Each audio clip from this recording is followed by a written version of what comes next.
You owe the community since 1950. That's what she said, like it was the most normal thing in the world.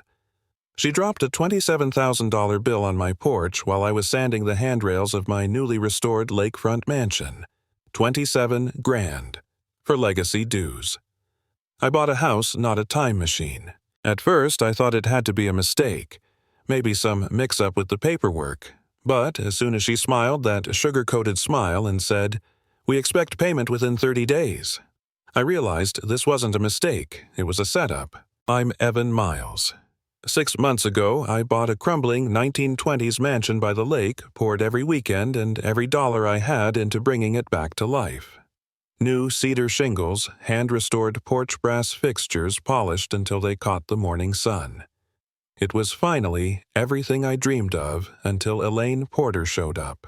Elaine is the head of the HOA here at Wellington Shores. Mid-50s, sharp blonde bob, khaki slacks, and that polished smile that says I'm about to ruin your day. She carried a manila folder like it was a sword of justice.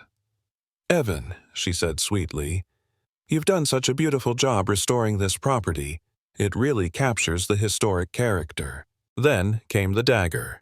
"Speaking of historic character, the board has determined you owe legacy dues dating back to 1950. I laughed out loud. "Elaine, your HOA didn't even exist until 1996. Her smile didn't waver. "The law is complex. Property obligations can transfer through multiple legal mechanisms." "Yeah, right. That's HOA speak for I'm making this up as I go." She left me with a stack of papers full of bold lettering and fake authority. Michigan Nonprofit Corporation Act Section 4550.2101 looked official, but something about it reeked of fraud. Still, it got under my skin. For the rest of the day, I couldn't stop thinking, what if I missed something in the deed? What if I actually signed away something stupid? That night, while cleaning the kitchen, I found an old ceramic mug in the back of a cabinet. Faded blue lettering. "Fish fry, 1950, voluntary donations." I smirked. "So that's what your legacy fees are, huh, Elaine? Potluck, money." The next morning I showed her the mug. For the first time her composure cracked just a flicker, but I saw it. She reached for the mug all polite. Old artifacts don't necessarily reflect current legal requirements. I pulled it back. "Sure, but they do reflect history, don't they?" Then something weird happened. The antique dinner bell by my door chimed softly. No wind, no movement, just a single clear tone that sent a chill up my spine. Elaine froze, then stammered something about needing to deliver more notices, and left. A week later, 7 families around the lake received the same $27,000 demand. Same wording, same fake legal references. She wasn't just targeting me, she was scamming everyone. At first, I tried to ignore it, but then the social warfare began. A bright yellow flyer appeared in my mailbox titled Neighborhood Standards Alert. My name sat at the top of a list of delinquent residents. Elaine's note read, "Until legacy fees are paid, these homeowners will be restricted from community activities." That afternoon, I went to swim laps at the neighborhood pool like I did every morning. The teenage attendant stopped me at the gate fidgeting. "Sorry, Mr. Miles, Mrs. Porter said you're not in good standing. Legacy dues, sir. Not in good standing. Like I was some kind of criminal." Within days it spread. Walt, the old man who's lived here since the 50s, lost access to his dock. An elderly couple got kicked out of the wine club. Another neighbor's trash collection accidentally stopped. Elaine's strategy was clear: make life miserable until people paid. And for a while it worked. I remember sitting in my kitchen one night staring at that damn mug, feeling exhausted. I'd spent half a year and all my savings fixing this place, and now I couldn't even enjoy it. Maybe it'd be easier to just pay the stupid fee, I thought. Maybe this fight wasn't worth it. Then came a knock on the door. It was Walt holding a weathered envelope. Inside was a cream-colored invitation from 1952. "Annual fish fry. Suggested donation. Pay what you can." He tapped the words with a wrinkled finger.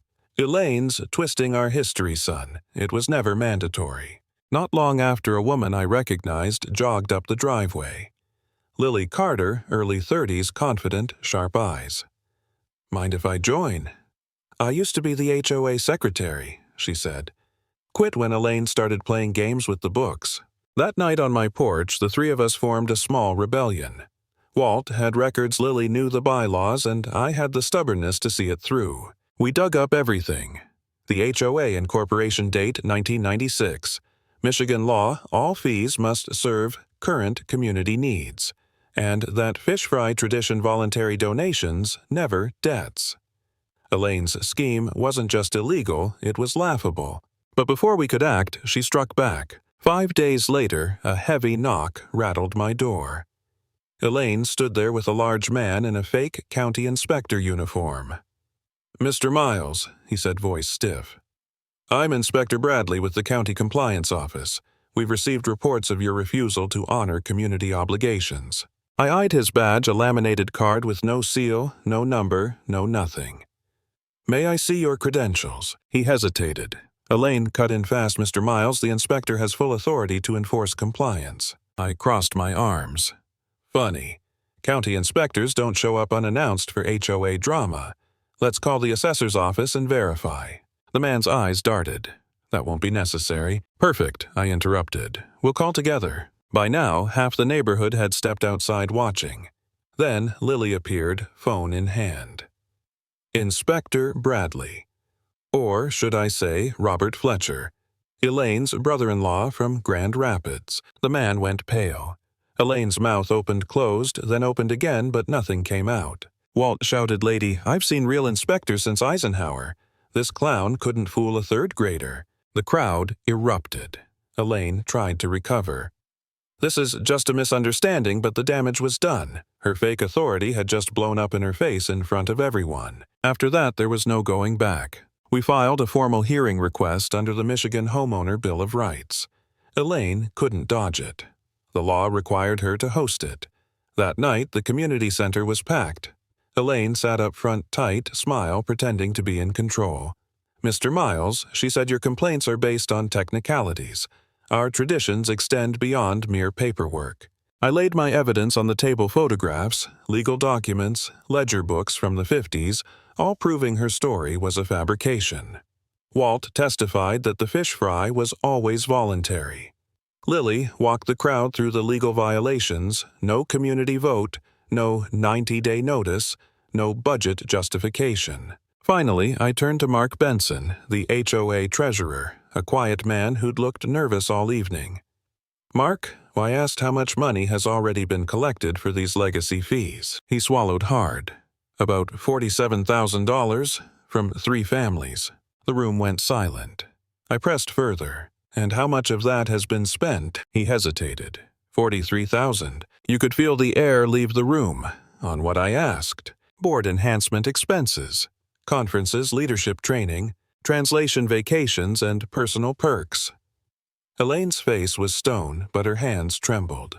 That hearing ended her reign of intimidation, but it didn't end the story. The next morning, a journalist from the Lakeside Tribune, Sarah Chen, called me. She'd received an anonymous tip about legacy fee fraud. I showed her everything, every document, every fake bill, every photo. She dug deeper and found Elaine had done this before. Twice. Once in Bloomfield Hills, once in Royal Oak.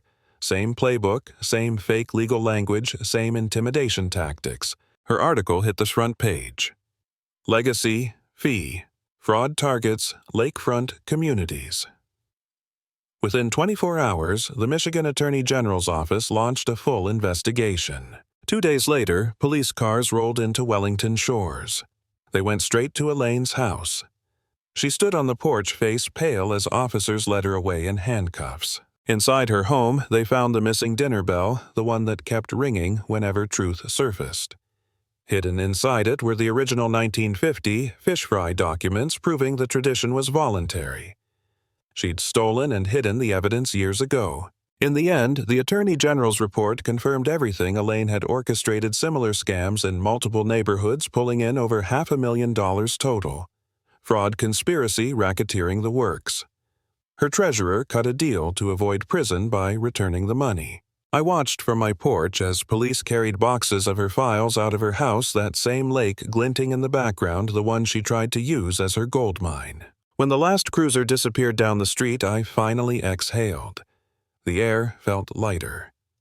Somewhere down by Walt's place, the dinner bell rang one last time, clear, steady, and peaceful. I looked out across the water thinking about how one lie repeated long enough can almost sound like history until someone dares to check the facts. Because the truth doesn't shout. It just waits for someone to listen.